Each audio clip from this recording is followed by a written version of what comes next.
પશુપતિ મહાદેવ એ આપણા હૃદયમાં બેઠો. એ પશુપતિ અને પશુપાલક આપણો દ્વારકાધીશ એ હરિ અને હર એ બંને એક જ છે. બંને આત્માના સ્વરૂપે આપણા હૃદયમાં રહેલા છે. ભગવાન શિવ પણ આત્મા છે સૌનો. આત્મા ત્વમ ગિરિજા મતિ સહચરા પ્રાણા શરીરમ ગૃહમ પૂજા તે વિષયોપભોગ રચના નિદ્રા સમાધિ સ્થિતિ સંચાર પદયો પ્રદક્ષિણ વિધિ સ્તોત્રાણી સર્વાગિરો યદ્યત કર્મ કરોમિ તત્તદખિલમ શંભો તવારાધનમ.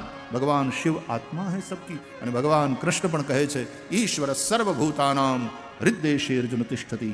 ઈશ્વર પ્રાણી માત્રના હૃદયમાં રહેલો છે. ભગવાન શિવનું એક નામ છે ઈશ્વર. શ્રીમદ ભાગવત અનુસાર શ્રી કૃષ્ણ પરમાત્મા એ સૌનો આત્મા છે. એ આપણો આરાધ્ય છે. એ અંદર બેઠો છે. એ પોતે તે પશુપતિ ભગવાન શિવને ભજે. અને એટલા માટે દ્વારકાધીશ મોટા શૈવ છે અને શિવજી પાછા સૌથી મોટા વૈષ્ણવ છે. એ વિષ્ણુને ભજે છે.